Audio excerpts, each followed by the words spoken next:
Hi అండి, welcome back to our channel. ఈరోజు జరగబోయే సీరియల్లో ప్రభావతి చెప్పిన మాటలకి ఒక్కసారిగా రోహిణి షాక్ అయిపోతుంది. ప్రభావతి రోహిణిని ఎలాంటి ప్లాన్ వేయమంటుందో తెలుసుకోబోతున్నాం. సో ఎలాంటి లేట్ లేకుండా డైరెక్ట్ సీరియల్కి వెళ్ళిపోతాం. రోహిణి అయితే చింటు దగ్గరికి వెళ్ళి ఇలా కూర్చుంటూ ఉంటుంది. అదే టైంలో ప్రభావతి వెనక నుంచి రాగానే రోహిణి ఒక్కసారిగా లేచి నిల్చొని ప్రభావతి చెప్పిన మాటలు వింటూ ఉంటుంది. ప్రభావతి ఇలా అంటూ ఉంటుంది, ఇదేదో వాటి బాబుగాడి గదేనట్టు ఇలా నిద్రపోతున్నట్టు చూడు. పోన్లే కదా రమ్మని మాత్రం సిగ్గు లేకుండా వచ్చేయడమేనా వాళ్ళు మాత్రం? ఇదేమన్నా ధర్మసత్రమా?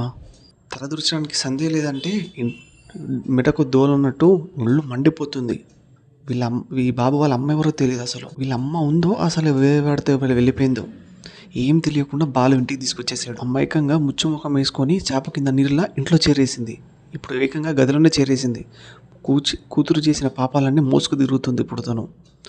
ఈ మాటలు విన్న రోహిణి అయితే ఒక్కసారిగా కోపపడుతుంది.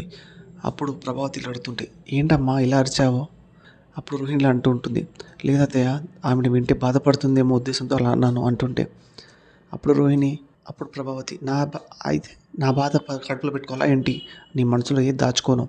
ఇలాంటి సంతలు అస్సలు ఊరుకోను నేనైతే. ఈ రోజుల్లో అయ్యో పాపం అనడమే మహాపాపం. చూడు, వీళ్ళని ఇంట్లో నుంచి ఇప్పుడు ఎలానక్క తరిమేయాలి. దానికి నువ్వే మంచి ఐడియా ఇవ్వు.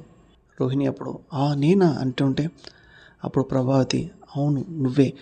మీలా పూల కొట్టు తీసేయడానికి మంచి ఐడియా ఇచ్చావు కదా, అప్పుడు వర్కౌట్ అయింది కదా. అప్పుడులా వీళ్ళని కూడా అవుట్ చేసేద్దాం. మంచి ఐడియా ఇవ్వు. ఈ దరిద్రాన్ని ఇంట్లో పెట్టుకోవడం, ఇంట్లో పెట్టుకొని మరి ప్రశాంతంగా నేను అస్సలు ఉండలేను. అంతా నీ చేతిలోనే ఉంది, ఆలోచించు అని ప్రభావతి అక్కడి నుంచి వెళ్ళిపోతూ ఉంటుంది. ఇంకా రోహిణి అయితే ఆలోచిస్తూ ఉంటుంది, అయ్యా ఇప్పుడు ఏం చేయాలి నేను అని.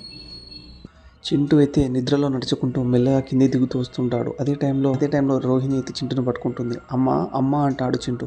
ఇంకా రోహిణి అయితే నేనేరా అంటే, నువ్వే కదా మా అమ్మవి, నువ్వే కదా అమ్మవి అంటూ ఒక్కసారిగా పక్కన ఉన్న మనోజ్ ఈ మాటలు విని లేచిపోతుంటాడు. ఇలా అడుగుతాడు, నువ్వేనా వీళ్ళ అమ్మవి అని అంటుంటాడు.